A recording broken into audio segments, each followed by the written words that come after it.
Hello and welcome to another episode of Monday Markets. As always, we're brought to you by Woo. Links available in the description below. You should check out the updated analytics dashboard as far as cost of trading and execution goes. If you look at the fee methodology, that's been updated to be a bit more accurate and less cherry-picked and just in general kind of a bit more robust in terms of the comparisons being made. I think these are fair. We've spent a lot of time grueling over them to make sure they were reflective of your cost of trading, or at least making a fair comparison between exchanges. So you can see either the volume requirements or the token holding requirements or both, depending on where you trade and the execution you get as a result. You can filter by asset, filter by size, and also filter by time. So that's very important. I would read the methodology again to know what you're comparing. I think it's fair, but make your own decision. Even if you don't use Woo on its own and trade on some other exchange, which you shouldn't always trade on one exchange. That's a bad idea from a counterparty risk point of view. But if that's you, it's still worth using the dashboard to compare those other exchanges to see where your execution costs are and how that differs across different assets. So cool thing to check out, and we'd appreciate your support if it makes sense to you. And if not, that's fine. Leave a like on the video and let's get into the market side of things. So on the monthly time frame, not a lot has changed yet. There's a sort of daily 4-hour breakdown going on at the moment, which we'll discuss. But the monthly view is unchanged so far. As before, we struggled with previous month's high, which isn't great, and still struggling with April's high. So range high is range highing, and there's really not much else to add. Resistance is resisting, whichever terminology you want to use. We have an absence of a breakout on the monthly. As far as monthly levels go, the big monthly pullback one, if the market really starts to rotate lower, is still at 24K at the earliest. We had a bunch of wick sort of clumsy retests going on there, but no sort of candle body retests. The same applies to the monthly cluster, which I tweeted at the time here, sort of around 19-20K. Again, this is if the monthly gets really scary, whereas support, those are the two levels, closer to 20K, a bit below it, a bit above it, but nothing here on the monthly at the moment that's terribly compelling. Just the fact that we are struggling at resistance and appear to be forming some sort of rejection at the moment, with a week left to go. So the weekly time frame is the slightly worrying one. Same argument as before, which is that we had April's high and the market just failed to close above it. We had a bunch of news stuff happen within this range, news that should have been bullish, but that was bearish. We talked about it at great length on the newsletter, trletter.com, on Casual Friday, how it's suspicious when the market has every reason to go up and it doesn't. Hopefully, you weren't too poorly positioned for this type of move, or at least not caught off guard. We'd love to hear your comments if the show helped, any of the shows helped in any capacity. That would be helpful. But that's currently what we're seeing on the weekly time frame, instead of just kind of poking, rejecting, and sticking around the level. At the moment, given it's very early in the week, but at the moment there is an effort to expand lower. Now, in terms of weekly levels, in the past, again, I've spoken about the shallow pullback level at 29K. I think the market would have to be really bullish for that to hold as support. I don't think there's any harm in waiting for the weekly close if you want to see if it's going to be a shallow pullback or a deeper pullback. But for the time being, I'm not personally super fond of this level. And the reason for that is purely contextual. Specifically, we essentially had, which we'll see on the lower timeframes with more clarity, a 4-week range, right? 1, 2, 3, 4. A 4-week range, which now appears to be breaking. So generally, the longer the consolidation, when it eventually breaks, the bigger the expansion. And in general, this could be a shift from a balanced environment to an imbalanced one. And I don't like to step in front of those things. And it certainly, sort of more colloquially, doesn't make sense to argue that 30K is resistance for 4 weeks, and the breakdown is only going to take us $1,000 lower. That seems to be somewhat of a mismatch. The only case in which that could be true is if the breakdown ultimately fails and we get a shallow dip into 29, which then results in a reclaim of 30K, but that's a different setup. What we have in front of us at the moment is a 4-week consolidation at resistance, which now is making an effort to break lower. So I'm not interested in stepping in front of that potential regime shift or shift from balance to imbalance. So where does that leave us on the weekly time frame? I think you can have this as a dotted level to see if there's going to be some sort of lower time frame trading opportunity or some sort of trap to happen midweek or later in the week. But I think the bigger pullback level in terms of more structurally significant support essentially comes down to 28K as far as the last high before the breakdown, and maybe the other side of that range as well at 26K. So this was kind of the mini consolidation that we were in for a few weeks, or a couple of weeks rather, where this is our support resistance. We had a failed breakdown and then mooned it. So it makes sense in the weekly time frame. This is the last little range we had before some significant price actions. If the market's going to come back there, it's a relevant and interesting level, and we can always splice it up with range low, range high, and range midpoint, and get more surgical as we get closer to the area. But bigger picture, I think 29 is your shallow support, where if there's going to be a failed breakdown setup, it has to come from 29K. Anything else just looks like a real breakdown and not a shallow kind of dip and reverse. As far as if the weekly keeps going, whereas the earliest weekly support, I think is basically 27, 28. And absent that, again, not to count our chickens before they hatch. Is that the idiom? I don't know. English is hard. I think things start getting quite rough towards 24, and then the other side of 24 is at 20, and then we get monthly levels and all this kind of scary stuff. But for our purposes, and given we make quite a lot of content on Mondays, Tuesdays, Wednesdays, and Fridays, I think in the short term, my focus at the very least on the weekly is interim level at 29.2, 29.3. Deeper pullback level is 28k. Now, the daily time frame is where things get a bit interesting. So this time frame probably has the clearest argument as far as the breakdown goes. I think in the past, we've mapped out the range low using the lowest daily close here. We had some really choppy price action around it, slightly more palatable if you had this as a cluster and not just as one level.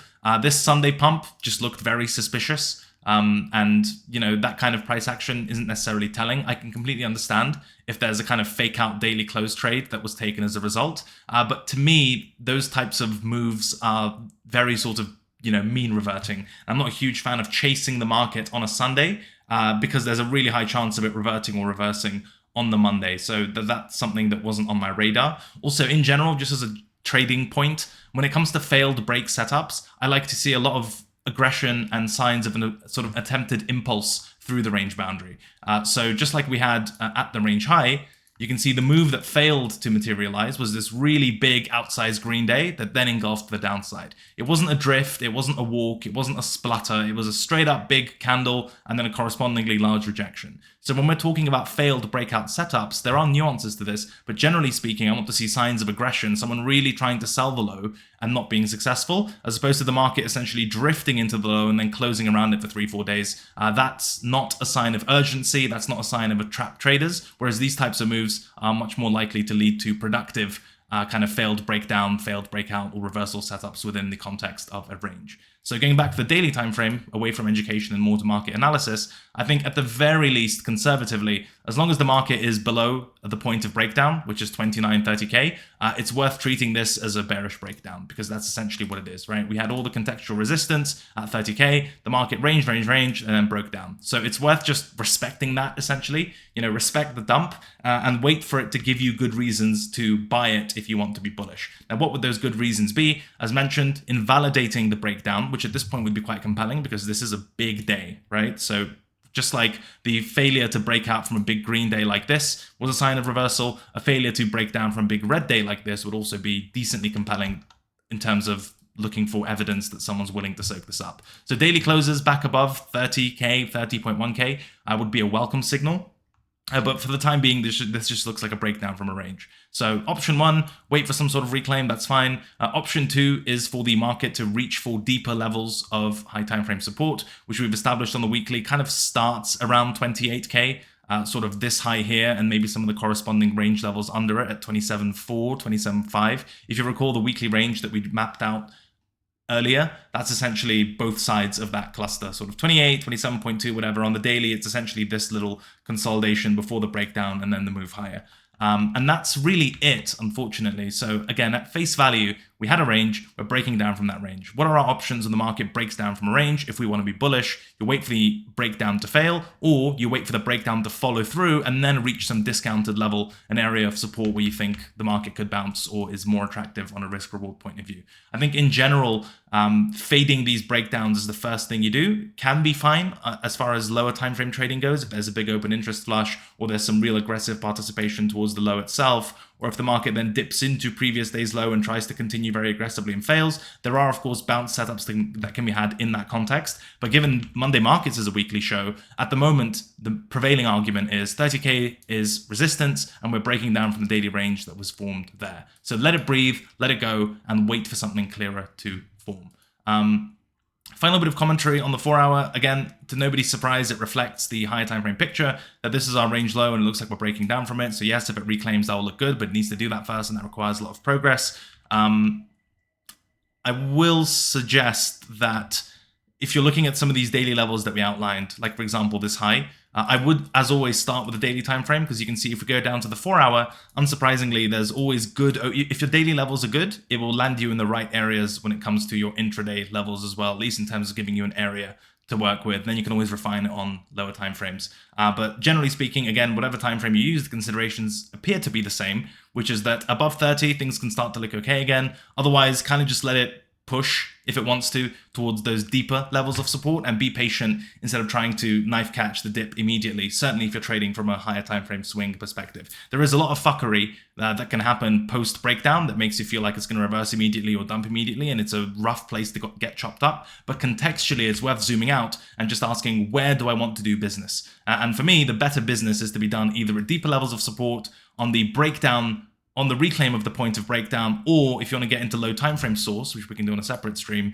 it's essentially in the consolidation that forms after the breakdown. There can be some nice setups, like previous day's low spike, previous day's high spike for continuation, all that type of stuff can be interesting, but bigger picture, I think, above 30 or lower into 20 are the better areas to do business, simply because this breakdown is worth respecting and giving it some space to breathe, essentially, to see where it does and how the market settles. And altcoins are getting murdered right now. As far as ETH goes, hopefully the argument that we've been making for way too long now, that the weekly only becomes bullish above 1900, has been helpful, because that's been the resistance that's been capping the market for some time. The other side of that range, again, very conservatively as far as the first interesting weekly area, is down at 1800. We're not even there yet, which is unfortunate. So at the very earliest, if I want to be at my most aggressive, and forgive the train in the background, 1800 is the sort of nearest reasonable area to do business. I've discussed the level ad nauseam on the daily time frame as well. Former range low, deviated at once, reclaimed the level and sort of shot up. So if the market goes back there, that's a sort of interim must-hold level as support, because below that, double deviations are rare, and I think we'll just start to push into significantly more depressing levels. So the ETH plan is essentially at the earliest 1800 as the interim bounce spot, and if that breaks, then I'm just going to not care about this thing and let it go however low it wants to, and we can start coping and coming up with different levels. If 1800 fails, maybe we can throw in a cheeky 1700 or look at 1400, and it just turns into doomer talk very quickly. And trading is hard enough as it is. I don't want to think 2, 3, 5, 10 steps ahead. I'm just trying to get from one level to the next, and I'll get off the train at that point. So try not to go too far into the weeds as far as, if this breaks, this will happen, and then this will happen, and this will happen. That kind of reasoning is distracting really from the primary purpose of trading what's in front of you. We're not trading ETH at 1400. We have to look at ETH where it is right now at 1800. I mean, if it goes to 1400 or goes to 5000, we can think about those price levels if it gets there. But for the time being, you always have to trade the market that's in front of you, and this is the market that's in front of us. Again, generally speaking, summary-wise, nothing super compelling. Resistance is resisting. It's not even at the earliest support level yet at 1800, and 1800 is a decent, I think, low time frame-ish trading area. Certainly if you get good daily and weekly signals, there might be a bounce there, at least to the range midpoint. But generally speaking, it's a bit too close to 1900 for me to have super high conviction in it. So it's more of a trading level more so than a high conviction positioning level, if that makes any sense, at least in terms of timeframes. So not much else to say on ETH. ETH BTC surprisingly is green today. Bigger picture, still sort of bearish market structure. Quite, again, surprising to see this, because ETH usually kind of, well, in the past at least, BTC would be down, ETH would be down more, and alt's down even more. But we have a bit of a mixed picture at the moment. So the market is clearly digesting the dump, essentially, at the moment, which is why, again, I'd sort of implore you to give it a bit of room to breathe, certainly from the higher timeframes. Again, if this were a lower timeframe stream, we could look at a bunch of open interest flushes and short-term trading setups, which might be interesting. I don't mind doing a future low timeframe focused Monday markets for stuff like that. But given it's a weekly show, I think, if there's one thing to take away from this video is that the ranges are breaking down, and I don't like stepping in front of breakdowns, especially after a long consolidation. That's probably the best one-sentence summary I can offer. As far as macro stuff goes, it's not helpful, to say the least. Dollar is on a bit of a tear after this, what looks like a failed breakdown through the 100 level. If this keeps pushing, that's just more headwind. Not necessarily super tightly correlated nowadays, but it certainly doesn't help. And as far as the S&P goes, again, in terms of relative strength, it's really unfortunate that we're breaking down on a day that the S&P looks like this. Big green day, quite impulsive, sort of move higher. Unfortunate, correlation not working in our favor. But in general, I think the S&P is reaching one of two extremity points. The first is on a monthly basis, 4,500. And then on sort of in terms of lower high levels is the word I was looking for. The last kind of reasonable resistance for me, as I tweeted, is 4,500 to 4,600. That sort of seems like an area where an extreme could form, or alternatively, push towards the all-time high, which would look mental, as I've said, but these are really the two areas that are important. But I wouldn't hyper-fixate on the S&P simply because it just hasn't been helpful for the bulls. All the catch-up trades, BTC is at 30K, but the S&P is at 4,500, so BTC is going to catch up. Historically, those have been bad trades. There were bad trades on the way down. They've been bad trades on the way up. I think the catch-up thesis is really tricky. And again, it sort of distracts you from where the market is now, and you sort of start superimposing to where the market ought to be. But your job is to trade the market where it is now. Or at least the current price and the information that's in front of you, not what you think should be in front of you, so to speak. So yeah, the S&P, it's kind of at high time frame resistance, but unfortunately, even the fact that it's been going up doesn't really matter because crypto hasn't been going up with it. And with dollar strength as well, this kind of has reached a contextually tricky area, both in terms of support resistance, but also in terms of potential dollar strength. So I guess the overarching summary is no allies as far as macro goes for the time being. That's really all I've got. It's a bit of a boring one, but I think it's because for the last few Monday markets, we've essentially said how, I think the last Monday markets, the argument was that the context within the range has shifted, that it looks balanced, but I think the argument was that the bears have the upper hand because it's coming off the back of this failed breakout. And now we're seeing a breakdown. If it turns into a failed breakdown, sure, we can have a bullish argument above 30K, but it's hard to have a bullish argument both below 30K and not yet at high time frame support. One of those conditions has to be met, and neither has been met at the moment. So I think some patience, especially if you're more high time frame trading oriented, if we're shifting from balance to imbalance, I think some patience is warranted to wait to come and pick up the pieces, like vultures picking on a corpse or something of that nature. And similar in ETH, although it doesn't look as disastrous from a range point of view, as far as resistance resisting, that's still very much clear. And even in terms of the nearest support, for me, being charitable, it's at 1800 and we're not quite there yet. So it's really a good time to wait, and hopefully you're not too caught off guard